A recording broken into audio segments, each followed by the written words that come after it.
You know Graybar for electrical parts, but there's one more thing you may not be thinking of us for that can help maximize your next project's total value. Our pre-project planning services are designed to help you win the bid, save on labor costs, and keep your installers productive across your entire build. The sooner you call us, the better. Because when we're there from the beginning, we can anticipate your needs and help you solve problems before they become problems. Yep, Graybar does that.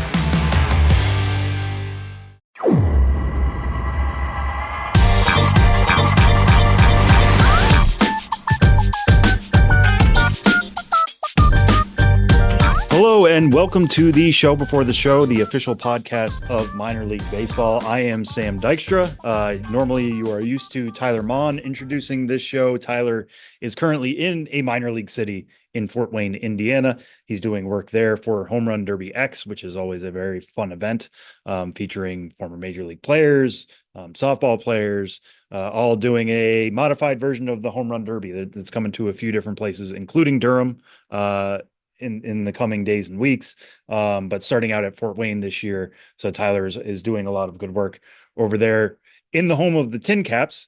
But you were stuck with myself and Ben Hill, we are back in the same room. Yeah, we're back in a beautiful room. We have an imposing New York City office buildings behind us. It connotates our power, wealth, and influence here in New York City.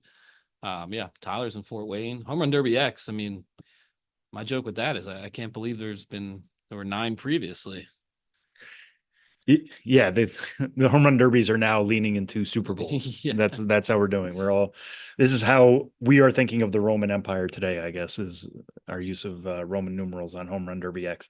But so Ben, we're talking here that saying you are back from the road. We talked about this last week, but as is normally the case for you, you come back from the road with so many stories that throughout the weeks and even months, sometimes maybe even years. Yeah. You'll be rolling out content revolving around those road trips. And today is no different. I mean, you want to wrap up a little bit more of your trip to Kingston. Sorry. And what you learned from there, and also set up our first of 2 interviews this week. Yeah, my last trip, I kind of gave a larger overview of it last week after I got back. 5 teams in North Carolina, 1 in Virginia, being the Danville Otterbots in the Appy League. But that trip started in Kinston, North Carolina, home of the Down East Wood Ducks. And again, we recapped the situation last week, but a brief overview.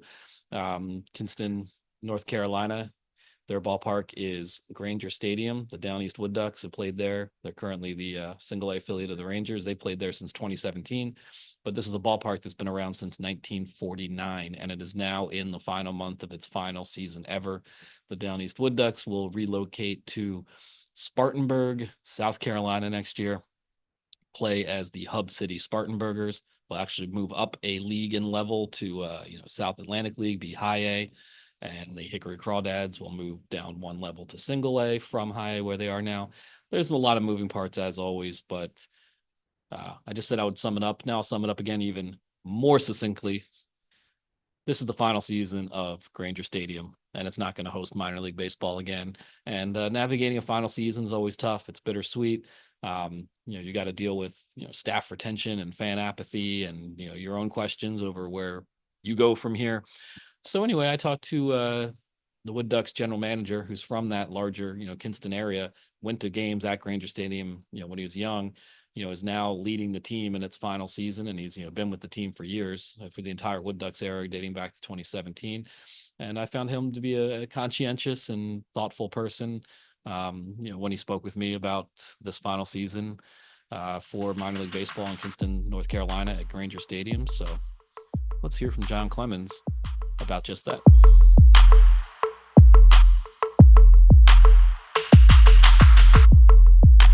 John Clemens, a day 1 employee with the Down East Wood Ducks, going back to October 2016. I moved in the middle of Hurricane Matthew. I was assistant GM in Asheville and decided to make the trip down the mountain to the beach. I grew up in eastern North Carolina, down in Swansboro, which is near Emerald Isle. And when the Rangers announced in August of 16 that they were bringing a franchise to Granger Stadium.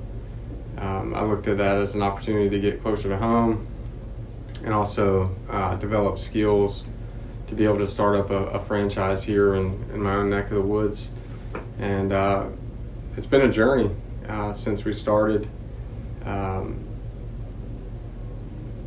Year one, 2017, we were co-league champions, and that was pretty special. It was shortened due to another hurricane. Oh, right. And so we started off very strong.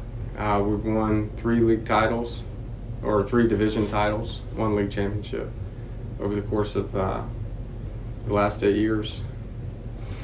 Yeah, so it's been 8 seasons, and now this is the final season for Granger Stadium, at least in this affiliated ball era. Correct. Having been through every season, every moment with this team, what has it been like to put together this final season and knowing the end is near, the Fowl-well season? Fowl-well season. It's been bittersweet.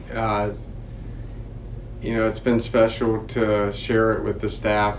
From the 23 season and into the 24 season, we were able to retain staff over that course of time, which has been, as you can imagine, challenging, but our staff has done a great job in that transition. Anytime there's change,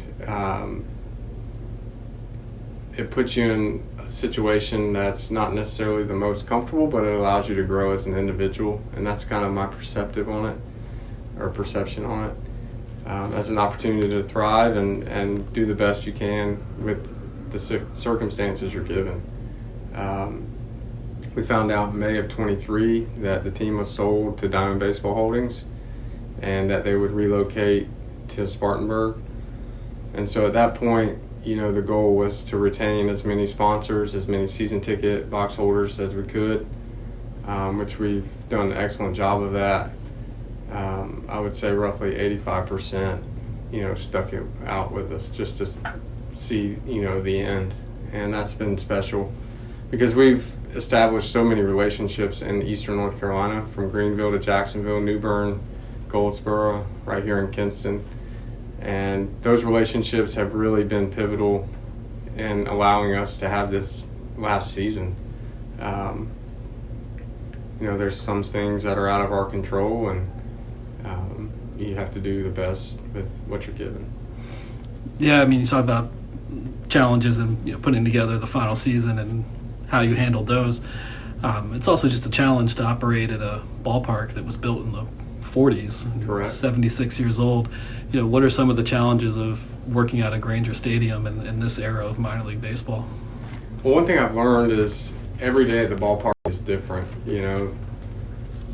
Whether it's issues in the clubhouse with washers and dryers, or lights going out, or the umpire room, female facility, making sure that's up to speed, making sure that the field is ready to go on a daily basis.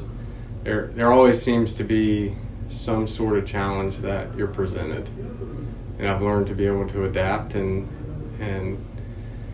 really on the fly, just kind of learn as you go. This is my 3rd season as GM. Started in August of 21, so August of 24 will be the third year. But I learned a lot over the last 3 years of overseeing the whole operation, and not only managing kind of the back of the house in terms of their needs, but also my game day staff and full-time staff, and planning a budget and revising the budget based on the circumstances, and making sure that the team's profitable year in and year out. So it's been...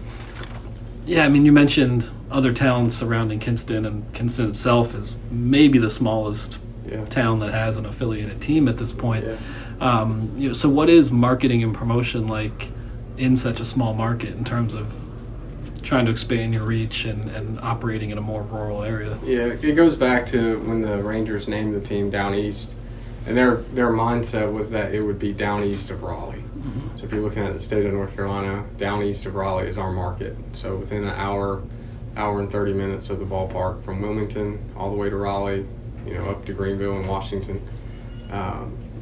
So our approach is to hit the surrounding communities that are 3-4 times larger than us, and really focus on that from a group standpoint, group tickets and outings in the pavilion, just to engage, especially on the weekends, really engage those people, and then count on your local fan base to support you through the week.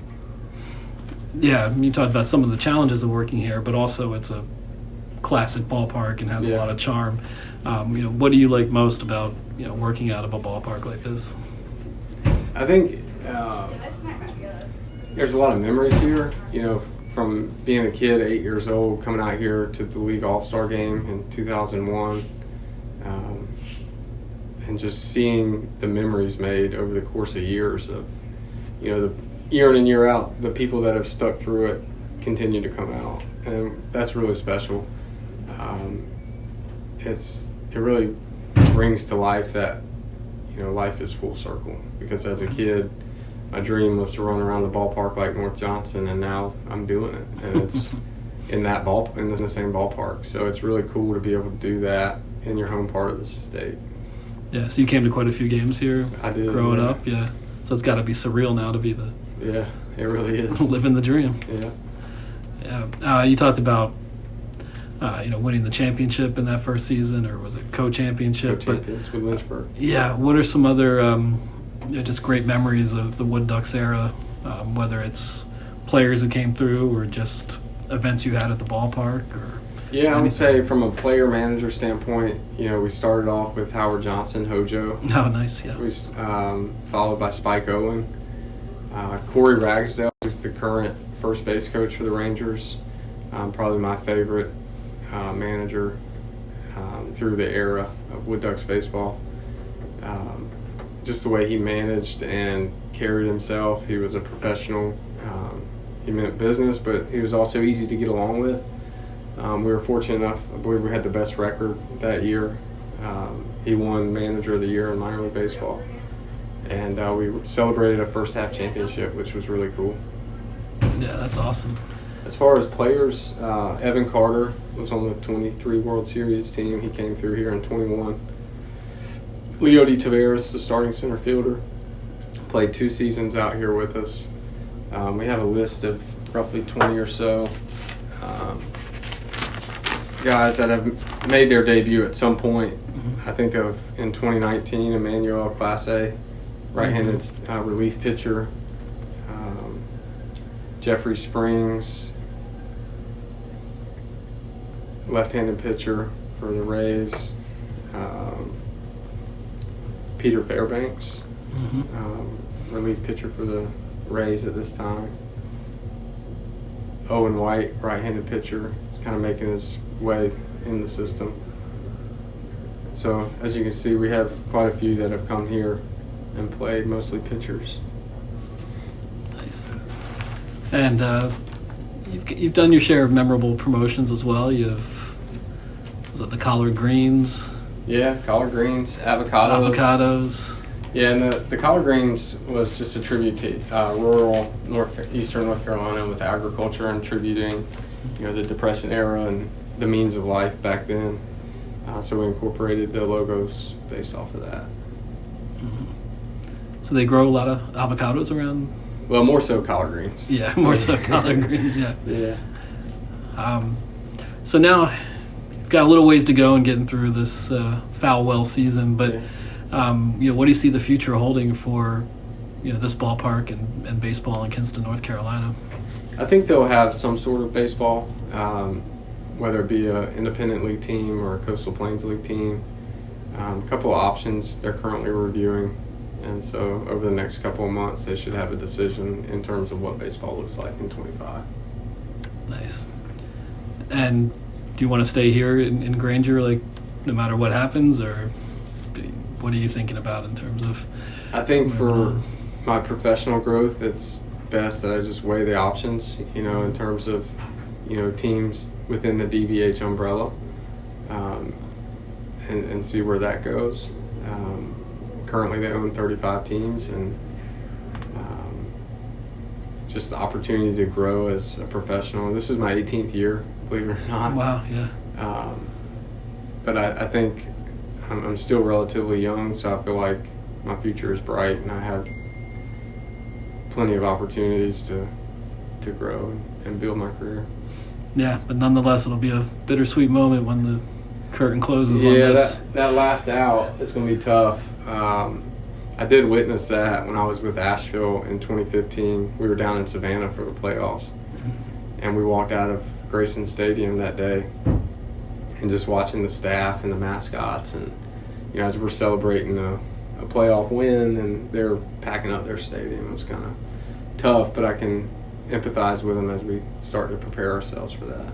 Yeah, it'll be a lot, I'm sure, but Yeah. at least you'll have a lot to be proud of and a lot to look back on.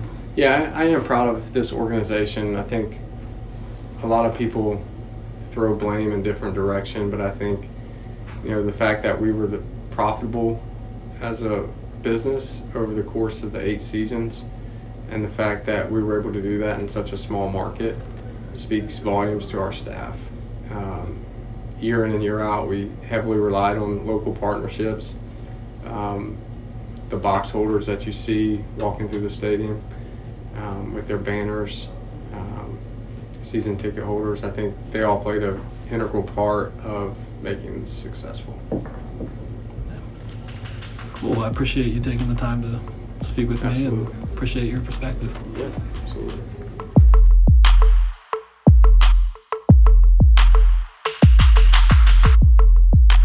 Our thanks to John Clemens for joining us on the show, or specifically joining Ben, and that interview seemed to go pretty easily. So now let's pivot to extreme difficulty. Oh, look at that segue. I know. Tyler is usually the person doing these, but I've been watching the master for long enough to know how to do a segue here and there. Extreme difficulty night was something that the Altoona Curve hosted earlier this month. Our own Josh Jackson, who you will hear from later in the show, of course, with the Ghost of the Miners, wrote up a piece about extreme difficulty night. But Ben, kind of give us a recap of what exactly this means. Yeah, I mean, check out Josh's story on milb.com. It's got plenty of videos, but this is the kind of stuff, if you've listened to the show at all for the last however many years. How long have we been doing this? Like 26, I lost 27? track. Yeah. It was around the turn of the century, I think I lost track. Yeah, it's been a long time, but you know that I've always been a proponent of ridiculous, weird for the sake of weird theme nights, and the Altoona Curve, who of course, been on the vanguard of weird for a long time, and they brought back Awful Night this season, which was one of their signature promotions for a lot of years. Where they try to make the ballpark experience, quote unquote, as awful as possible. Tied in with that general promotional approach, last Friday, they hosted, it was August 3rd, they hosted Extreme Difficulty Night, where they made every between inning promotion essentially unwinnable. So a celebration of futility and failure. I mean, that's what I go to the minor league ballpark to see, right? Don't we all say that baseball's a game of failure? We get romantic, so let's fail. But between inning contests such as contestants having to name that song, but they only get one note in which to name it, maybe just. Have you ever seen that? Like, Name That Tune? Like, it's the game show that's going on now. Yeah, so like, that they kind of start with that right. With that level of difficulty. So you could do it if it's a real iconic tone, pitch, chord, whatever you want to say. Knocking down bottle cap sized targets from 50 feet away with pop guns that have a 25-foot range. And usually they have a kid come out and clean the second base bag during the game between innings, with like a standard broom. This time around, the kid got a toothbrush and really had to get down there, and so on and so forth. The trivia question where it was, can you name the 67th word of the Declaration of Independence? Oh God. Come on, Sam, you're a patriot. I don't know. Hour. Oof. Not even close. No. Impel. Oh, okay. Yeah. Sorry. I guess it was close alphabetically. So that's sort of. I went for the possessive pronoun on that. Sorry, I should have gone for the verb. Oh, you said hour, not O-U-R. That's what you said, right? Yeah, O-U-R. Yeah, not hour. Not hour, like 60 minutes. No. Either one is wrong. That's what it really comes down to. But just want to give a shout out to Curve marketing director, promotions director, Mike Kessling, and Josh Jackson for writing the story up. And we got to highlight the weird whenever we can. So here's to more extreme difficulty nights in the future, and teams just doing theme nights just because they're fun and stupid, and keep that old minor league baseball spirit alive. Yeah, I mean, I would love to see other teams do this because there's just so many possibilities you could do, right? Like Endless. endless things. I would like the Declaration of Independence to become a motif, though. Like, let's just choose a random word from the Declaration of Independence for all of these moving forward. Yeah. There's enough that we can. That's the one element that carries through all Yeah, extreme there we difficulty go. nights. Yeah, it's good to have motifs. And we also got a fun bit of news this week that the Cincinnati Reds are signing Casey Kelly to a minor league deal. Normally, we wouldn't really get into that level of stuff. You might know Casey Kelly, former first-round pick by the Boston Red Sox a number of years ago, was drafted as a two-way player. They let him play shortstop for a brief bit. Then he transitioned full-time to the mound, bounced around a little bit here and there. Was actually in South Korea for the last couple seasons. Spent a lot of years in Korea. Yeah, so if you're a prospect head, you probably know Casey Kelly. Casey Kelly coming back stateside. It's almost like what Eric Fetty did. Eric Fetty was even better than Casey Kelly was abroad, but not a huge story normally for an American to come back pitch stateside later in his career. But this was really cool because he signs with the Reds, which means he gets assigned to AAA Louisville, who is the manager of the Bats. His father, Pat Kelly, who's another name you should probably recognize if you've covered or followed the minor leagues for a long time. Pat Kelly has been a long time minor league manager. So this was really fun to kind of see come across the wire, and the Bats seem to really be leaning into it in terms of promoting it. Yeah, it's a cool story. I mean, the International League is already home to a father and son managing duo. The Gershells. Yeah. Was it Mike in Omaha and Justin, his son, in Charlotte? So that's a cool father-son angle in the International League. And then now you have a father and son on the same team with manager and pitcher, and they are both veterans. I mean, they both, in this context in which they are doing their jobs right now, are about as veteran as you can get. Pat Kelly is 68 years old. He is, I believe, now 7th on the all-time managerial win list. He hit the 2,000 mark earlier. He's been doing this for a long time, and Casey Kelly's been doing this for a long time. He's 34 years old. Like Sam mentioned, he had pitched in Korea for a number of years. I believe he made his major league debut in like 2012. So it's interesting to see these careers continue. And one of the things I've always loved baseball, on the on-field side, is just it just seems to offer the widest range of potential career paths and interesting stories and long and winding roads. And it's just a good story to, especially when you're this far in your career, and now for the first time ever, you're like, your dad's your manager. It's just a cool story. So hopefully we can do more coverage on that at some point with the Kellys in Louisville, Casey and Pat. And, just tied in with that, Pat Casey is on the all-time managerial wins list. We have Rick Sweet in Nashville, way even higher on that list. And Buddy Bailey with the Myrtle Beach Pelicans currently is number 3. He moved into 3 just at the end of last month on the all-time minor league baseball managerial list. My computer's gone dead, but I have this pulled up. If I can accurately type in my password, nailed it. Do you want to say your password live on air? Yeah. It's greatest minor league baseball writer of all time. Yeah, there you go. That's enough characters. Yeah, to be safe. Exclamation mark. Yeah, so Buddy Bailey came into the season with 2,357 wins, but he, at the end on July 14th, he recorded number 2,391 to move into 3rd place all time. He surpassed Mike Kelly, who managed from 1901 to 1930. Kelly spelled differently from the Pat Kelly. Aforementioned Kellys. Yeah, not Pat Kelly.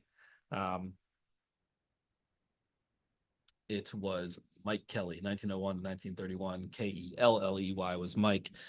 So now only 2 guys ahead of him on the all-time list. Bob Coleman with 2,496 wins. He managed in the minors in years between 1919 and 1957. And Stan Wozniak, I think is how you said his last name, managed from 1950 to 1986 and accumulated 2,530 wins. So here's the thing. Buddy Bailey is going to have over 2,400 wins at the end of the season. He could conceivably get to number 2 next year But really, in 2026, he would have the chance. Say he ends this season with 24-10 along those lines, he would have a legitimate chance in 2026 of passing both Bob Coleman and Stan Wozniak and becoming the all-time minor league winningest minor league manager. It's a bit of a niche story. You're not going to turn on Sports Center or see it scrolling on, tickers, but that's pretty cool. I mean, It is pretty cool. That's pretty cool. And yeah, we got Rick Sweet on there, who is now he's number 4 or 5. But he could pass Mike Kelly and get higher on the list. He entered the season with 2268, so he's over 2,300 now. And like we said, Pat Kelly. Why am I not seeing him on this list on Baseball Reference? He's got a lot of wins. Anyway, we'll look into this later. I'm not saying this is all the most authoritative information, but it is cool to pay tribute to these minor league baseball lifers, and in their own ways, Pat and Casey with the Louisville Bats are both the definition of such on the managerial side and on the player side. Yeah, that's one thing I kind of want to underline and highlight here is that, I think today we get caught up in everything seems like baseball is constantly evolving, right? And they're always going for younger, newer trends. Who can we get in here who's going to breathe some life into an organization and manager? And I think what speaks to these guys isn't that they're just around and they've seen everything, although they have. I've spoken to both Pat Kelly and Rick Sweet, and Rick Sweet especially. I mean, you ask Rick Sweet about any topic and he can quote, in the 90s, this happened and this is how we do it now. But in order to keep these jobs, they're not just keeping these jobs because they're experienced. It's because they are malleable. It's because they learn about the nuances of the game, what works now, what works with players now, what works with strategy now, what it's like to work in an organization now compared to what it was in the 90s. I think, 80s, 90s minor league manager, you were just out there coaching, coaching to win, coaching to develop players a little bit. Now, a lot of it is trying to fit within the organizational theory and lean into how the organization as an entire farm system is trying to develop guys. So the fact that they are on this list speaks to, yes, their ability to win games, to manage the small things here and there, but also just to go with the times and keep these jobs and prove that they are worthy of managing, a long time ago and in the current game. So kudos to those guys, not only for their accomplishments on the field, but also just their approaches off the field and getting the most out of their players. And we're going to stay in the International League with some sadder news. Ben, a longtime voice of the Toledo Mud Hens, recently passed. What can you tell us about that?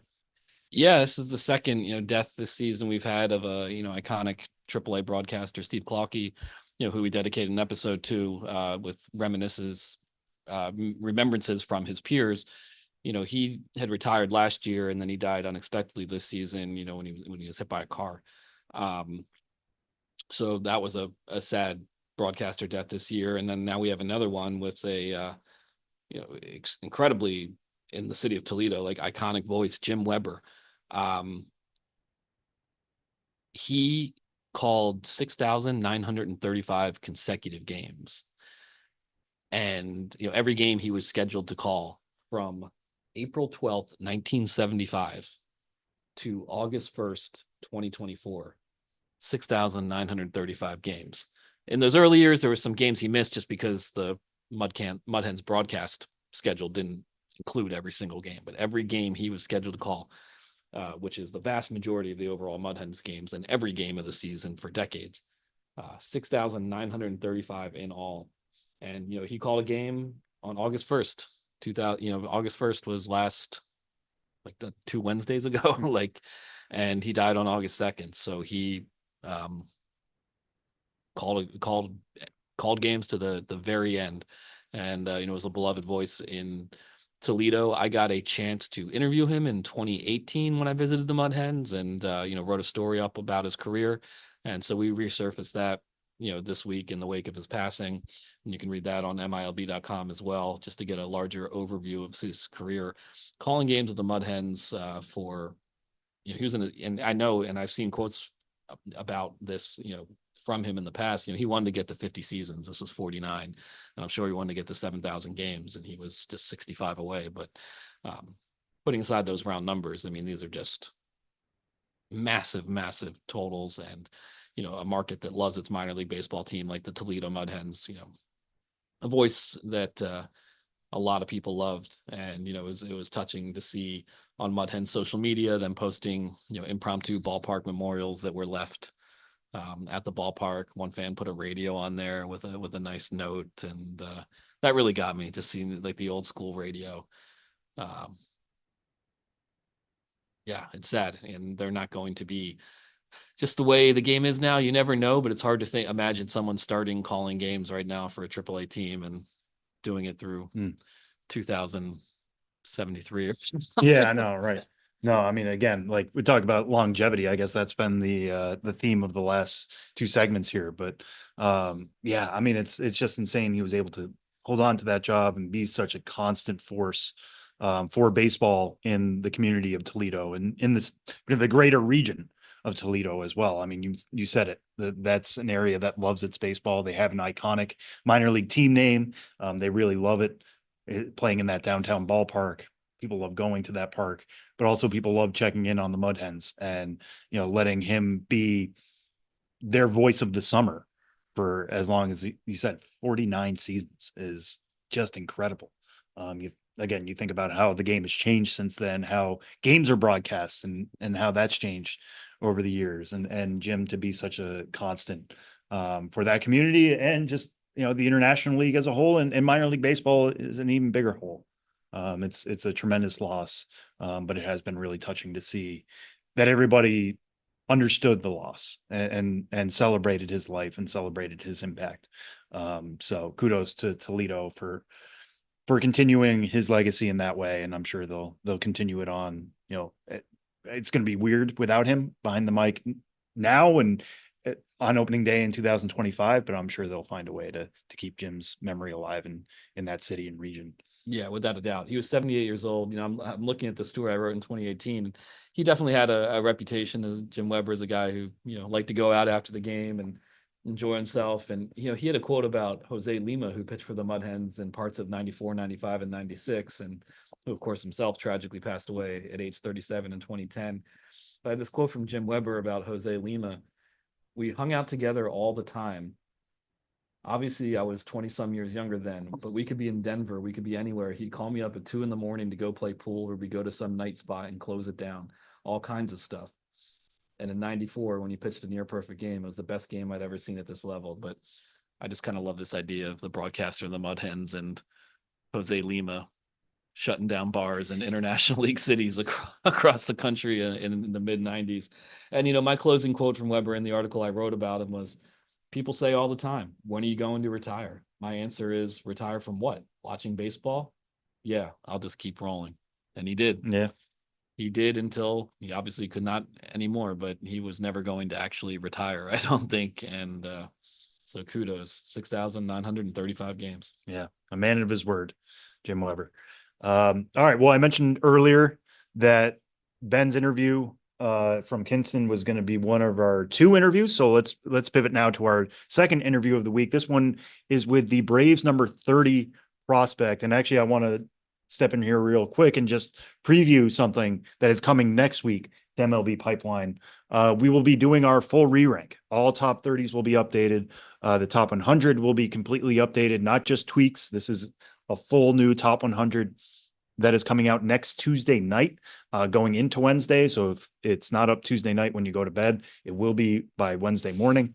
It's I'm not going process. to bed until it's out. Neither am I can tell you that much. We can be in this office in our pajamas watching it go live on our many, many devices. But just a ton of work has gone into this already between myself, Jim Callis, Jonathan Mayo, getting the information that goes into the reports that will be updated. On the production side, as you can imagine, these are 900 player reports that have to be moved around specific spots. Pictures have to be updated. We get new video. There's tap stories involved. It's a huge production over there at MLB Pipeline, one that I'm really proud to work on, as stressful as it can be every time around, or every year around this time. But that is coming out next Tuesday. So somebody who will be, this is the preview I will give you. This player will still be ranked in that He's currently the number 30 Braves prospect as you're listening to this. I don't do the Braves list. I won't say exactly where he'll be, but he will be on the Braves top 30 when we update the list next Tuesday. It's Hayden Harris, who's a 25-year-old left-handed pitcher of the Atlanta Braves organization, currently pitching at AAA Gwinnett. He's a reliever who uses his fastball a lot. We get into that a little bit, but the most interesting part of Hayden Harris's story is that he wasn't drafted. He spent 5 years at Georgia Southern, played in the MLB Draft League, and wasn't sure where his career was going to go, but he knew he wanted a baseball career. So he just blanketed LinkedIn with as many messages as he could send out to as many scouts as he knew, executives, anybody in the game, just looking for an opportunity. Ended up working out with the Atlanta Braves. He's from Augusta, so he got to pitch for the Green Jackets for a brief time. We touch on that in this interview. But the main thing about this story is, just his perseverance, his belief in himself, and how he's turned into, a AAA arm who's knocking on the door of the major leagues. So here's me talking to Hayden Harris.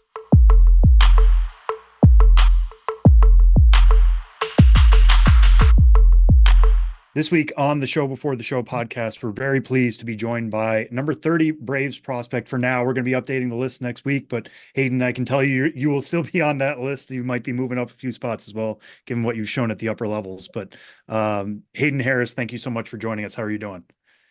I'm doing all right. We're here in Memphis right now, so the weather, it's been hot up here, but we're enjoying our time. Yeah, and I mean, as a Georgia guy, I'm sure you're at least a little bit used to pitching in the hot southern summer. A little Oh bit. yeah, used to the humidity and everything. Gotcha. Well, I want to start at one of the reasons why we have you on this week is just to tell your story. And this is a message I got from the Atlanta Journal-Constitution. They wrote up a story on you from the spring, but it was about you reaching out to Alan Butts, the Braves area scout. And it was just a message over LinkedIn that said, "Hey, Alan, wanted to reach out and introduce myself. I'm Hayden Harris. I'm looking for a pro opportunity. I'm up in the draft league with the Frederick Keys, finished up my 5 years at Georgia Southern, just trying to get in contact with whomever I can. If you need data, video, contacts, references, don't hesitate. I'm a hometown guy from Augusta and would love an opportunity to play in the Braves organization.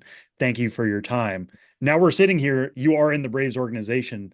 Take us through that process of somebody, like you said, you put in your 5 years at Georgia Southern. You were trying to get yourself on the map to now being firmly a piece of this organization and one stop away in Gwinnett. So yeah, we'll go to where you started, where I was after my 5th year at Georgia Southern. It was a very first half was terrible. Second half was very memorable for me personally because we hosted a regional that year. I got to start, I think, 6 or 7 games, which I hadn't done my whole college career. And then after our regional, I had already been previously committed to going up to the draft league. And, I decided I didn't want to, finish baseball with, a loss in a regional. I wanted to go out on my own terms. I wanted to, if I had anything that anyone wanted, I wanted to make sure people knew, exactly what I was. Because I looked at it a lot like a business. I went to school for business for 5 years and learned, you got to promote the product that you believe in. And I have always believed in myself baseball wise. Now, did I show up every time? No, I was up and down a lot in college. But I started promoting myself like a product. Like you said, the data, the video, the stats, whatever it is that you wanted. I made sure that I had that readily available. And honestly, I sent that stuff out to probably 20, I think it was like 26 different scouts. Some didn't even respond to me. Some didn't even add me back on LinkedIn and stuff like that. But I wanted to make sure that it was out there. And if somebody saw it, that they were getting it. And, I was going to have the best opportunity that I could. Went through the first half with the Frederick Keys. Had a great summer there. Came back, waited for the draft as like a senior sign to save some money or something. Nothing happened. Was on my 8-hour drive back up there. And halfway in, Alan called me. He's like, would you play for this? I was like, yeah, man, of course. He said, give me an hour. So I turned around, drove back, no music, nothing playing. I remember it was such a surreal moment. And then, I mean, like you said, fast forward, 2 years, I get to go to big league spring training. Now, I wasn't very good this year, but I took that as a stepping stone, a learning point to be able to, hold myself to the standard of, hey, I belong in pro ball, and I'm going to have this chip on my shoulder every day. I'm going to want the ball when, maybe guys wouldn't want the ball, rain, blowouts, stuff like that. I try to keep that little chip on my shoulder. Hey, you were this far away from not being able to play. Let's keep that going every day. It's an advantage that I try to take into every day. Yeah, I like the way you put that. I mean, is there something you do to remind yourself of? Like, do you have that LinkedIn message like taped in your locker, or is it just a mental game? Every day you go out there and you just kind of have to pinch yourself. A lot mental. I have 3 reminders set on my phone. Can you still see me? Yep. I'll read them. This one's from November of 2021. So this is when I was in college. It's get up, put your head down, and get to work, Hayden. You can do it. Just being your biggest fan. Be your own biggest fan. And that's what I try to repeat every day. Nice. And one thing that stands out to me as part of your story is a lot of guys try this now, right? I mean, there are a lot of ball players, a lot of guys who have gone through 5 seasons. They're all looking for an opportunity. And with the proliferation of social media and what it is, whether it's Twitter, LinkedIn, anything you can find to just get your stuff in front of folks, people are trying on a daily basis. What do you feel like it was about your stuff that helped latch on to an opportunity with Atlanta? I'm going to be honest. I didn't know too much about metrics when I was going through going through the draft league. Like, I knew movement profiles, and I knew, ride was ride, run was run, sink was sink, and all that stuff. But I didn't know my big thing that separated me and continues to separate me is VAA, vertical approach angle. Basically, elite extension versus a low arm slot, and then it kind of boosts vertical break when you throw up in the zone. Mm-hmm. So like my vertical break on my heaters, nothing crazy, 14, 15. Sometimes it gets up to like 18. But when you throw from such a low slot, great extension, plus have some deception, it plays a lot better than, what the numbers say. Mm-hmm. Was that something the Braves took to you and said, hey, this is your bread and butter, or was that something you learned about yourself and trying to sell yourself in this process?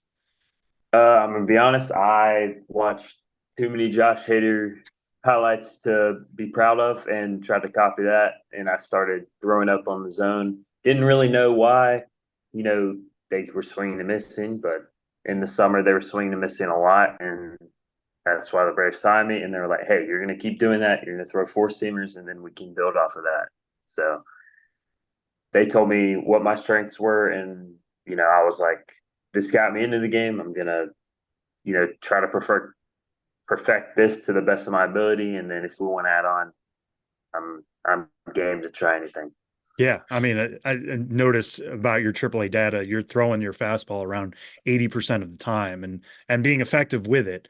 Does that feel different to you? I mean, is it just weird to think like you are thinking 4 out of every 5 pitches are going to be fastball, when I'm sure in college you were trying to show a fuller arsenal maybe? I'd say by now it's not weird. I kind of, like I said, I was working on this splinker slider before you started the chat and everything. Mm-hmm. Obviously, you want to have more than one pitch. Like, to get big league hitters out, you need more than one pitch consistently. But I wouldn't say that I'm uncomfortable with pitching with a pitch that I have conviction with, because this is built up over now 2.5 years. I have a lot of confidence in my fastball. Now it's getting in another 2 pitches consistently. Yeah, gotcha. Yeah, and I don't mean to denigrate the slider or anything. That I know you have that pitch in your bag as well as something to work on against lefties. But let's just touch on that splinker. I mean, anytime that comes up now in a conversation, for a while people were thinking Duran with the Twins. Now a lot of people think Yeah. about Skeens. I mean, that pitch is, I don't even want to say a revolution. It's really hitting Major League Baseball now. Interestingly, how do you kind of view that pitch, and what are you doing to experiment with it? Right now it's mainly for righties to get into an attack count, like get it ahead of a hitter so that they don't see 4, 5, 6 heaters. So I think me and the Braves agree that if I could throw one or two less heaters than an AB, it would probably play a little bit better.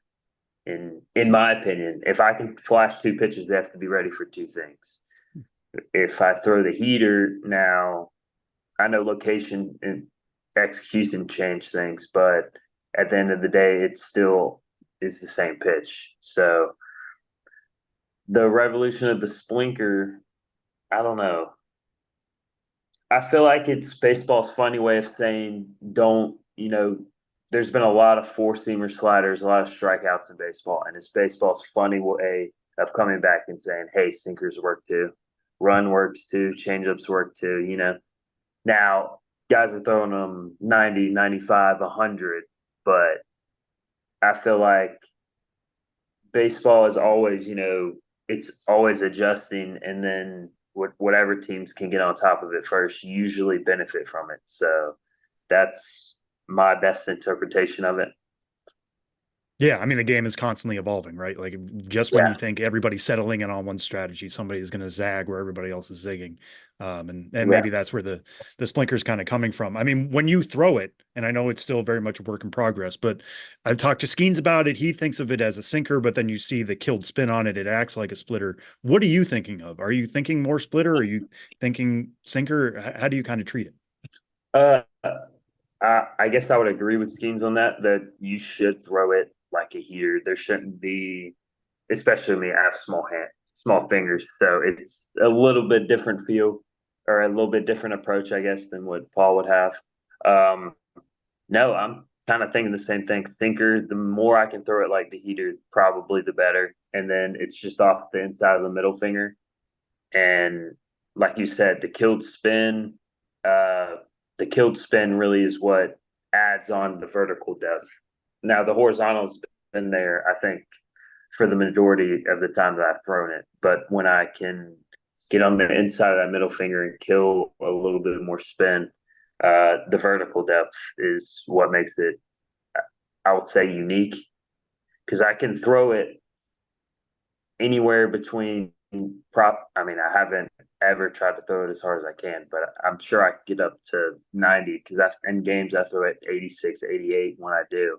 And I'm trying to cut a little bit more velo off of that. But like you said, it's a work in progress. I'm working on it.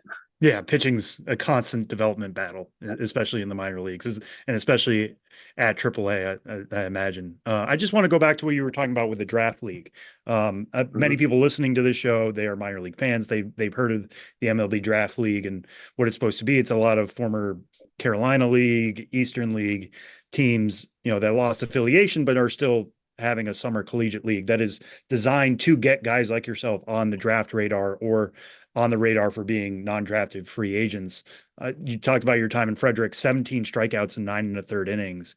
I mean, how did you approach that opportunity, and what do you feel like the draft league did for you? I approached it as it was my. At first, I approached it as it was going to be my last time playing affiliated, you know, any kind of super competitive baseball. So I was going to give myself the best chance possible, and I thanked them for giving me an opportunity to pitch up there. Um, and then what was the second question? I Well, forgot. just like what did the draft league do for you? Because I know one thing talking about data. I mean, it has Statcast data that comes in Yes. through the draft league, so that's just something I'm sure you were able to provide teams with. But what else did just playing in the draft league do for you? As a prospect generally? I would say being in a place that had a lot of scouts that people were watching, even though didn't sign with any of them. I was able to promote myself, and even the Frederick Keys, they did a great job of promoting their players to try to, we're all playing for a professional, professional opportunities. And I would say that they gave me the best chance possible outside of, if I would have went to the Cape Cod, but fifth year senior, graduated, you're not getting that opportunity. So It's I a would little bit say more that, difficult. Yeah, for sure. yeah. So I would say that the draft league, just having everything readily available and all the teams, because they have to when you sign over the Frederick Keys, they're like on the MLB website, so they're Right. still somewhat affiliated with the MLB. It's good to have it that close in hand if your goal is, to make it into professional baseball over here. Yeah, at least you're in the system somehow. And you talk Yeah. about signing with the Braves in 2022. The following year, I mean, you climbed 3 levels, from Augusta to Rome to Mississippi. But just talk to me about opening with the Green Jackets and playing with the Green Jackets. You said in that original letter to the Braves, I am an Augusta guy. So now all of a sudden you are playing in your hometown, close to your hometown, for a team you, I'm assuming, grew up rooting for. I mean, just what was it like pitching for the Green Jackets specifically? Um, I would. I hate to say I'm not that much of a homebody. Love my family to death, but being home, it was great to be able for them to be able to come to baseball games consistently again, and being able to see family, and being able to play in front of a lot of people that I've grown up knowing. But I wasn't as, I guess, awestruck about it as I feel like people, when they ask, think. Like I'm the guy that wants to go play. That's basically all I want to do. I love the game, and my family understands that. I show them love. I see them as much as I can, but I like to get out and play. I like to get out and travel, and it was great being there for a month. But I'm not gonna lie when I say that I was happy to get out of there pretty soon. Yeah, no, I mean, that's fair. I mean, that's the way the minor leagues work, right? Yeah. You don't want to be stuck at single A for a very long time, even if it's your hometown. And well, kind of going to the other end of that spectrum now, being with Gwinnett and having success, with them like you have so far. 4.35 ERA, 10 and a third innings, that double digit strikeouts, 18 strikeouts and 10 and a third. Uh, kind of take me through what it's like to be one stop away. I mean, does it feel like every outing is trying to prove major league readiness? How do you attack being this close? Um, I think the developing of a new pitch has definitely helped me stay very grounded, if that makes sense. Um, because there is that pressure, and I've heard it from a couple of the guys, especially guys on the 40 man. You were playing to get in. You were literally they are checking in on you every day to see if we can plug you into play and you're going to perform and everything. Now, obviously, I'm right here in AAA. They could opt or DFA somebody and put me on in a heartbeat.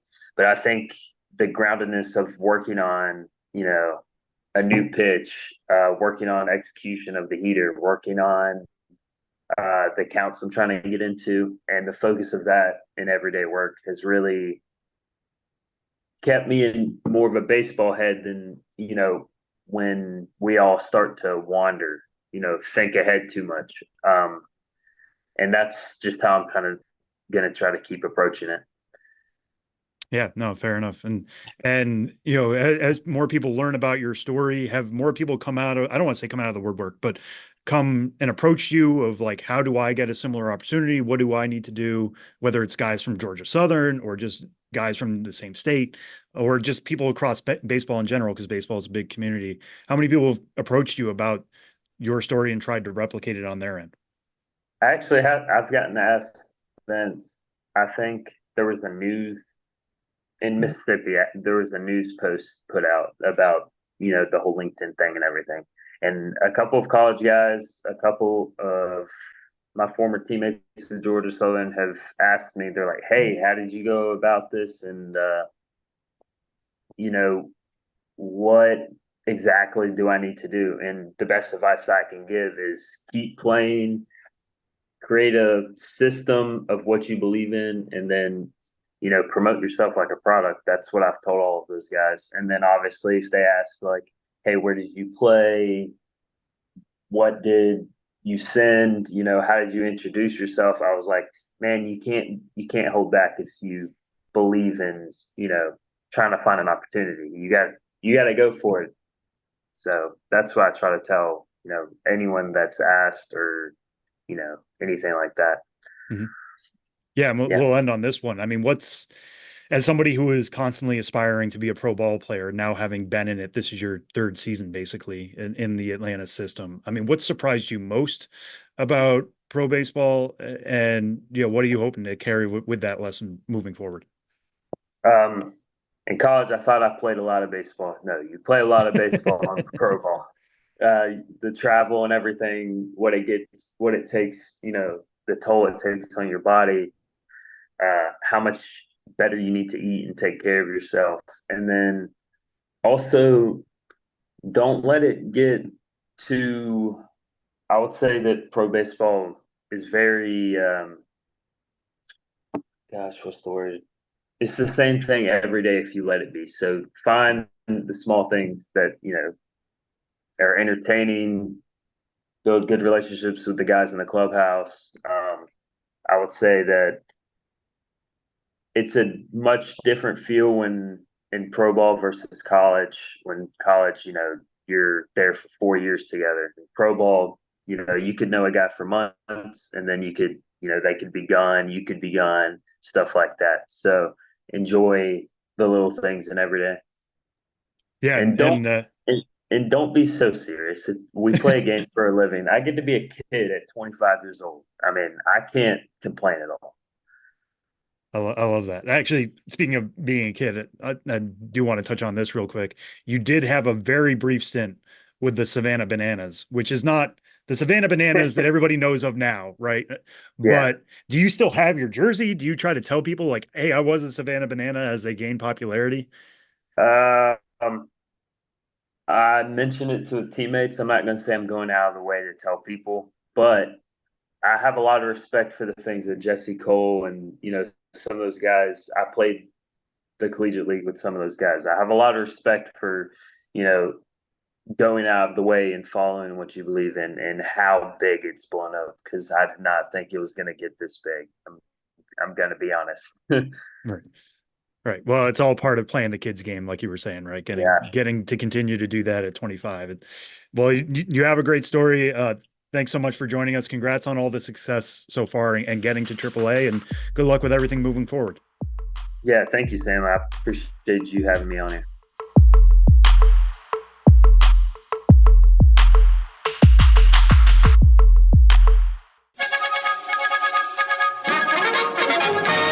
We interrupt this podcast to bring you another thrilling edition of Ghosts of the Miners. Now, here's your correspondent and host, Joshua Jackson.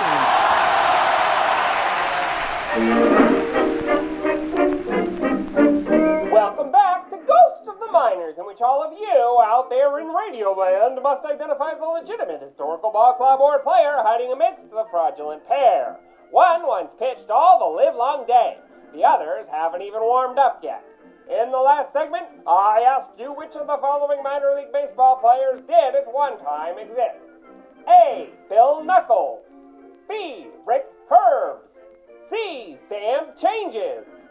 You connected on this one if you put the finger on Phil Knuckles, who pitched in 4 organizations from 1965 through 1971, spending the entire time in the minors. A product of California's El Cerrito High, Knuckles was an absolute ace for Contra Costa Junior College at age 18, as well as on a collegiate winter ball team. He struck out 16 in a no-hitter in September of '64 before the Pirates looted him from the amateur ranks with an undisclosed bonus in February of '65. With his very first regular season assignment to the 1965 Gastonia Pirates of the Western Carolina League, a trend began as Knuckles was sandwiched into a pitching staff managed by a baseball great. That Gastonia club was helmed by Clyde Sukeforth, who not 20 years prior had been the scout to ink Jackie Robinson to the Brooklyn Dodgers organization.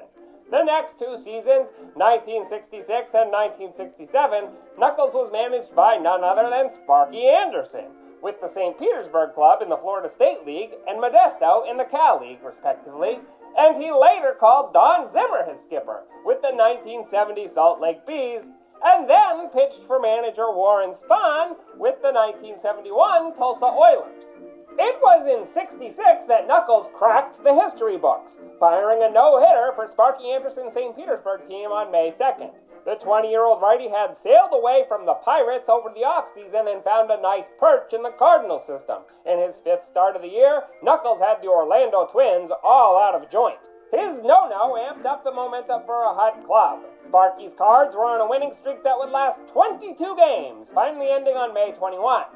Knuckles kept the punch-outs coming and putting up impressive digits over the next several seasons, pitching in the St. Louis organization through '68, Kansas City in '69, and the Padres in '70. That year, NEA sports writer Marty Rabowski predicted he'd be a top rookie for the Pirates, but Knuckles never broke through. After returning to the Cards farm in '71, he went down to pitch in Venezuela the following winter and reported to St. Louis's spring camp in '72, but although he continued to participate in various March of Dimes fundraisers in California for years, he didn't again pitch in a pro game. And that's how Phil Knuckles dragged out. Now, on to the question for next time. Which of these teams had a presidential manner in the minors of yesteryear? A. The Fort Washington Georges. B. The Monroe Jimbos. C. The Lincoln Abes. Want to know the answer? Get out the vote. Or tune in to the next Goes to the Minors. But for now, you'll have to excuse me. My producer, Ben Hill, is asking me to help out with the beach cleanup, and I've got to bury my head in the sand.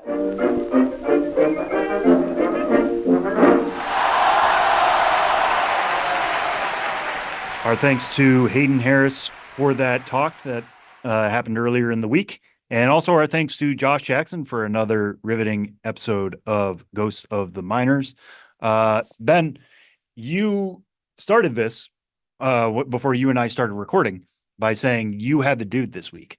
I do have the dude. And you So seem surprised. I feel like when this I wasn't started, I hadn't even given it a thought. I'm going to be honest with you. Sometimes when it's my turn to pick a dude, it's coming out of nowhere, just in my head, whoever pops up in the random player generator. So the fact that you came prepared, I didn't mean to sound surprised. I'm sorry if that offended you in some way. I mean, I wasn't that prepared. About 10 minutes before we went to start recording this, it popped into my mind, and I said, you know what?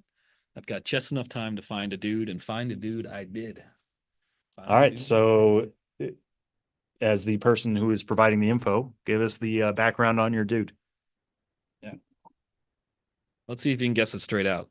He was a 783rd player selected in the 1992 draft. I think it was easier for me to answer the Declaration of Independence question. So he was drafted, high round draft pick, or low round, big number, low round. Yeah, big number, low round, exactly. So high number, low round, 28th round, 783rd selected, Philadelphia area guy in high school. Drafted out of high school, makes his debut briefly in 1992 in the Arizona Rookie League. And this is a guy who spent more time in the minor leagues in his career than in the major leagues, both seasons and games played. And I'll just give the city names here and see if you can. It might take you a little while to discern what farm system this is. So I'll just say Arizona League to make his debut at the age of 19 in 1992. Okay. 1993 Savannah and the South Atlantic League, played a full season, 138 games. 1994 split between Madison, the Madison Hatters in the Midwest League, relatively forgotten team now 30 years later. It's a great team name though. Yeah, Madison Hatters. Yeah. Mad Hatters. Split between, that was Midwest League was then single A or low A, and then he went up to St. Petersburg, another defunct team in the Florida State League. So 1994 was split between Midwest with Madison and Florida State with St. Petersburg.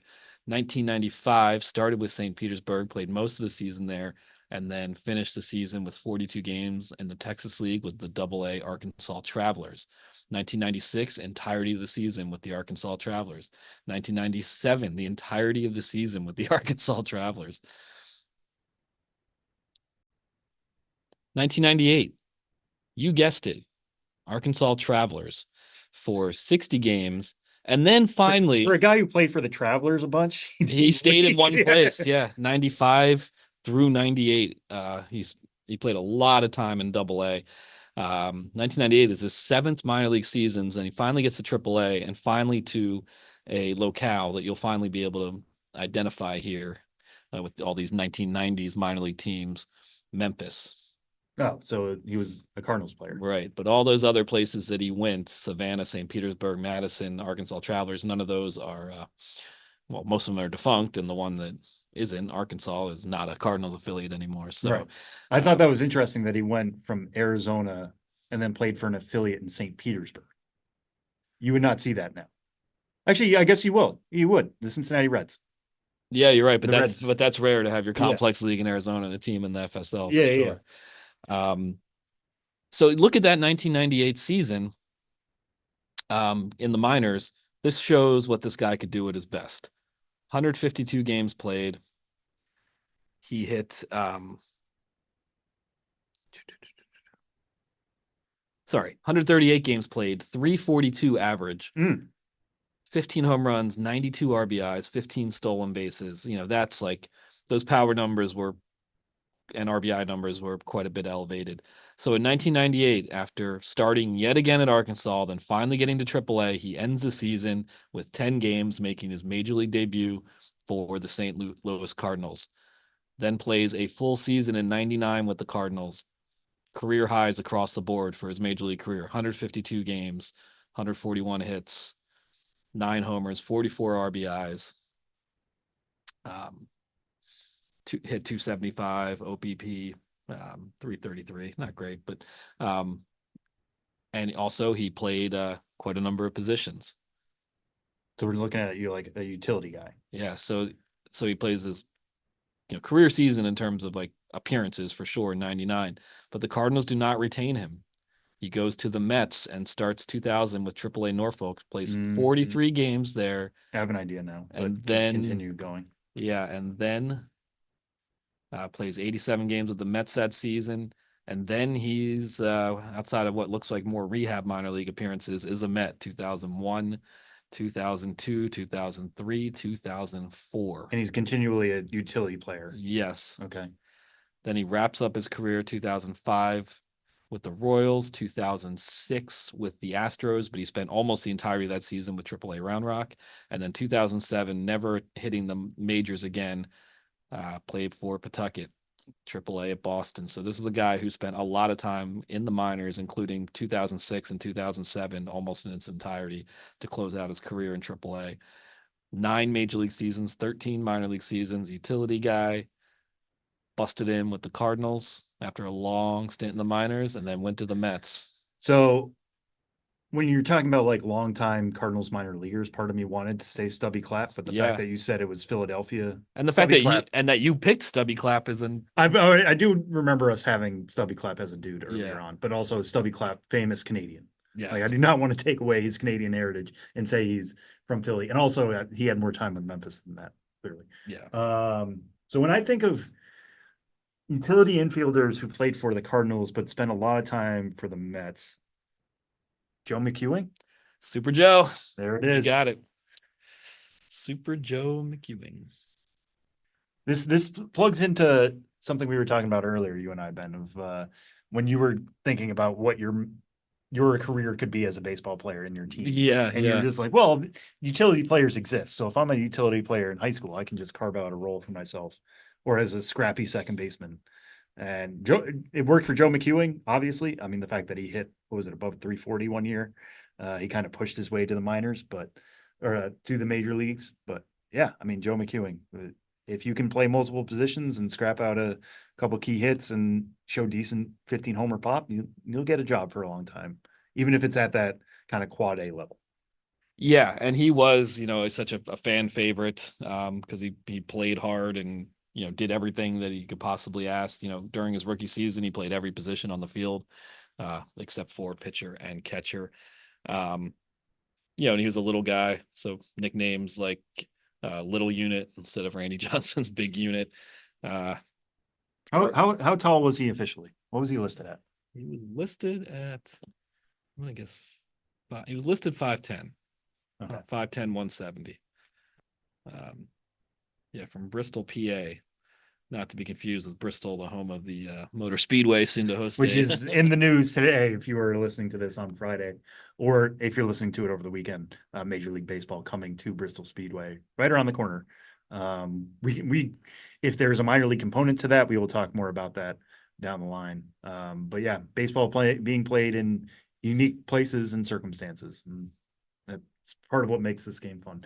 And getting another dude, getting to talking about another dude is what makes that fun. Thank you, Ben, for this week. We will be back, all three of us, well, four of us, including Josh. Josh will also be back next week.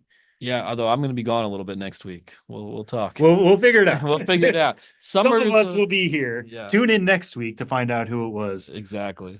He's been Benjamin Hill. I've been Sam Dykstra. Tyler Mon will be back next week. He is in Fort Wayne. Check out the Home Run Derby X schedule.